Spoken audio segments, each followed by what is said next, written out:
Hi folks, welcome to the Prepared Homestead. This is Travis. Thank you all for stopping by to watch. Well, I want to kind of get right into it today, at least with the news. There's a whole lot to cover because things are really heating up today for some reason. And we're either watching a lot of saber rattling going on, or we're watching what's happening in Europe kind of transpire into something much more worse, where we could see actual World War III, and there's even the possibility of a nuclear threat involved in all that. So I want to cover the news first, and then we'll do a little commentary afterwards. So if you'll stick with me before I get started, with all this stuff going on, you need to be stocking up.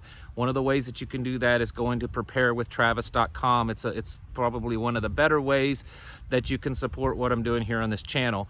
It is with My Patriot Supply, and they offer some of the very best freeze-dried, long-term food product on the market. This is stuff that you can just store away, and it'll be good in 20 plus years. It's easy to fix hot water, and you've got a full restaurant quality meal, and the price per calorie is some of the best you'll find out on the market. So if you go to preparewithtravis.com, you can find some pretty good deals, and they are working really hard to keep their prices as low as they can through all of this inflation and shortages and everything, and that's becoming pretty hard nowadays. All right, so if you haven't been following the news today, especially since last night leading up till now, it just seems like it's really starting to heat up over there. And I want to make this clear. I don't have any kind of inside knowledge or any kind of just brilliant understanding of what's going on to where I just know what's happening. And the fact is that no one does. So anyone that you're listening to that says they absolutely know the real thing, what's really going on, the real story behind all this, they may have a good idea and they may be right, but it's not because they absolutely know it. It's because they just guessed right. And that's the thing. All of this is just really opinion. We take what's going on and we try to put our opinion to it to figure out what is going on really behind the scenes. So first off, let's just stick with the news.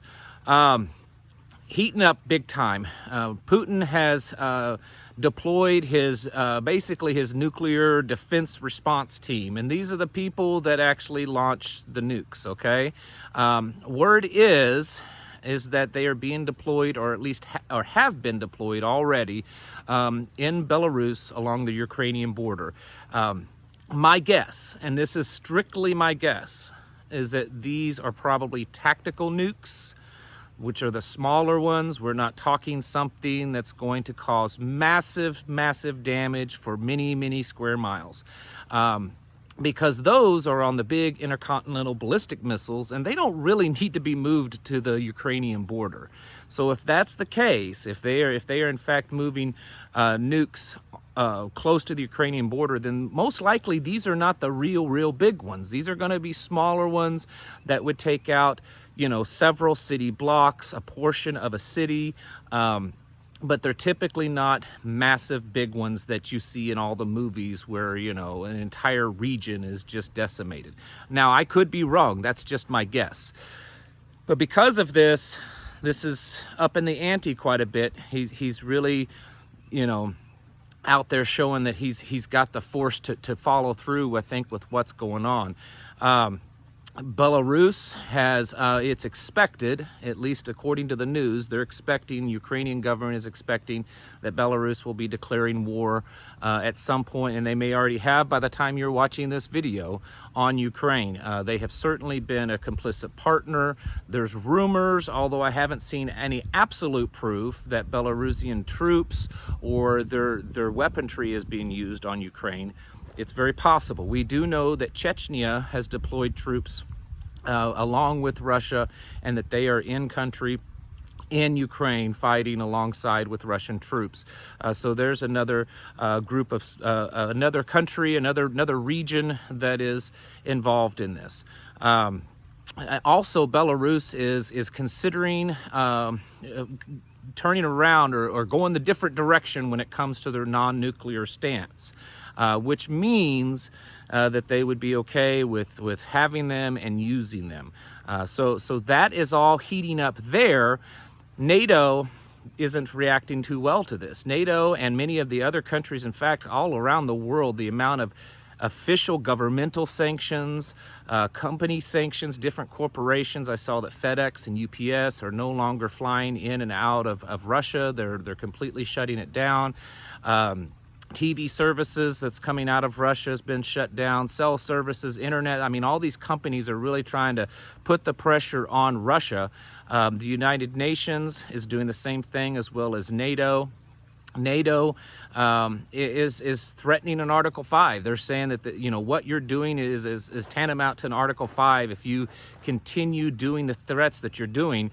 And one of those threats that Putin is doing is that he's now threatening that any arms that's being shipped and delivered into Ukraine, that they will strategically bomb those caravans of any arms. Well, if you haven't been watching, a lot of countries are now pledging arms, and some of them have already been sent. Even places like the neutral Sweden is pledging to send a certain amount of arms or gasoline, ammunition. All over Europe, they are sending stuff to Ukraine. And if Putin follows through with this strategic bombing of these supply trains that are coming into Ukraine, then that could potentially be viewed as an Article 5 if any one of those are NATO countries, which many of them are. And then you've got, well, basically a confirmed World War III going on. In fact, some countries are allowing what appears to be, according to what I can understand from the reporting, that they're allowing their citizens and their troops to basically, I guess, join a foreign unit. So they're no longer, fighting under the flag of their country, kind of like they're forming kind of foreign units. So, I don't know exactly how they're doing that, but I guess the troops can kind of take a sabbatical from fighting in their own military so that they can go fight in Ukraine and not fight under the banner of their home country. Who knows how Putin is going to view that. There is a lot of stuff kind of heating up, and we're seeing that NATO is very very discouraged and upset and about the threats that Putin is doing with nuclear threats. They have Kiev surrounded, according to the last information. It's the information coming out of Ukraine. Let me just make this clear. It's really hard to determine because there's so much propaganda coming from both sides. And I've tried to make this clear that from a political standpoint, I'm not taking sides in this. Ukraine, NATO, America, they've done a lot of bad things, and I think they could have easily prevented this a long, long time ago because of the incursions upon the sovereignty of Russia. That doesn't mean, though, that I'm taking Putin's side, and a lot of people are starting to do that. And I've been getting just inundated with emails and stuff of people trying to paint Putin as this great savior for freedom, and that he's actually fighting this cause for freedom to get rid of all the bad cabal, and he's going to bring freedom to... Putin has never stood for freedom. I mean, the guy, there are aspects of him that can be admirable, and I think that's where a lot of the conservatives, certain conservatives, they see that he's traditional, that he's a nationalist, that he, opposes this technocracy, all that, and they kind of align with that, but they forget that the guy also has no tolerance for freedom of speech. Anyone that opposes him, they either get thrown in prison or worse. This guy is not a man that's ever stood for freedom. And regardless of whether he is complicit in the whole Great Reset and this is all part of the plan, or he's an opposing faction against it, either one, it's showing that he is kind of getting cornered. And even if what he's doing in Ukraine, the fighting is going well for him, as opposed to the reporting. The reporting shows that it's not going well for him, but that's all coming from the Ukrainian side. It doesn't matter. As there's more and more pressure put on him, he's going to feel more put into a corner. And that could be a very dangerous place. I don't think, regardless of where he's at in the whole Great Reset, New World Order plan, I don't think he's the type of person to just back down when he's cornered. And that's where the possibility of nukes come into play, or something else, a very great harm to Ukraine or to other countries, and that would just simply escalate this even further. So it's not that I'm taking anyone's side. I'm just trying to point out what the danger is going on. Now, all this stuff that I've talked about, and there's certainly other things, I just tried to point out the really critical ones when it comes to the nukes, and it comes to more of Europe seeming to be involved and getting really close to falling really close on that line of overtly helping Ukraine to the point that Russia feels it's time to strike against a NATO country. That's all really important, because we want to, it's not so much of what side we're taking, it's that we need to be prepared for that. Because I think right now we're kind of closer to that point than we've ever been, at least in a long time, and maybe ever. As this thing draws out further and longer, the odds, this is just simple mathematical numbers, the odds of someone making a mistake or someone pushing things too far, and then the retaliation that sparks World War III becomes greater and greater, and we need to be aware of that. Now, I don't say all these things so that everyone becomes terrified and becomes afraid and lives in this panic and fear. We don't need to do that. We need to be alert. We need to be on our toes. We need to kind of increase our level of awareness, basically. Get ready, because there very well could be things happening. And as we've seen in the last week or so, things can happen quite fast. The possibility of a nuke being launched, the possibility of a supply train being bombed and causing a declaration of war, an Article 5, could happen very quickly. And when those things happen, it's going to change the planet forever, and certainly immediately. So we need to be ready for that. But in no way am I saying that we should panic.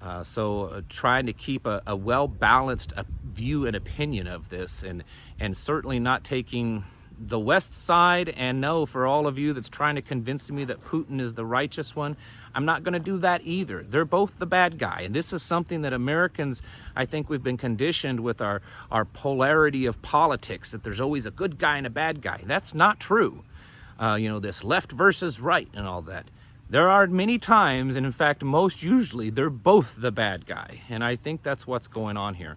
I still believe that this is all orchestrated, this is all planned out, regardless of where, like I said, whether Putin is complicit in the whole plan or he's just fighting with his own faction versus the West. It doesn't matter. I think this is all planned out, because there's just too much of this that doesn't make sense for either side to be this heavily involved.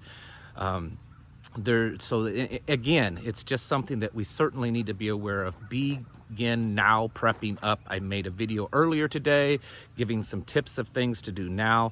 I would certainly become extremely alert. The threat of a cyber attack can happen immediately, and that can put an immediate strain on ourselves. Grids could go down, banking systems could go down, communication systems could go down in a moment's notice. And that's going to affect us immediately. The effect on our economy, on our dollar, is going to have some effect too. It may take a little bit longer for that to happen, but it certainly could happen. And then just the immediate threat to us, if this becomes a world war, and the possibility of us being attacked here in the homeland, then therefore starts to increase, and we have to be prepared for that. But guess what? This isn't the only thing going on, and I wanted to mention something that has nothing to do with Ukraine and Russia and all that, because there's still other things going on behind the scenes. Because no one's talking about the whole thing that was happening. Remember all the shutdowns, all the businesses that went under, everyone that lost a whole lot of stuff, and how there's all the fear and the panic. And then just all of a sudden one day it all just went away. It was amazing, wasn't it? It just disappeared, poof, gone. Well, I don't believe it's gone, okay? I believe that they phased that out for the moment because they need to have a world war happen, and they need to get everyone on board and panicked, and so that they can exert a little bit more control, crush our economies a little bit more, so that they can come back in and say, well, there's another, big old health crisis. Did you know that as this is all going on, there is a national vaccine passport being passed in states all over, including a lot of conservative states. Forbes magazine or Forbes website is talking about this. Now, of course, it's not called what you would think it is. It's called like a health pass. I've even seen it in the news locally here in Missouri that it's something that they're trying to the health department here in Missouri. Most of this is being done by state health departments. It communicates perfectly with Canada because apparently all the provinces of Canada have signed on to this. This is a nationwide system for Canada, and it'll be a nationwide system here. They will communicate virtually the same thing. And it's not just going to have your vaccine. It's basically a form of digital identification, digital health identification. And it's being implemented. This isn't being implemented through the legislature and all that kind of stuff. It's being implemented through health departments, and then it will be pushed. It may not be immediately. It's not like if your state adds it and puts it on, then all of a sudden everyone has to use it. They're setting up the infrastructure in place, folks, is what this is. They do this all the time. And so they're getting all the states to have the software and have the capabilities of using this, so that when later on down the road they need to implement it, it's already going to be in place. So don't think that everything that's happening is just this weird, amazing, spontaneous war between Russia and the West, and then everything else just disappeared. It's all still happening. We got to keep on our toes, folks. Because I firmly believe everything that's transpiring is all part of the Great Reset plan.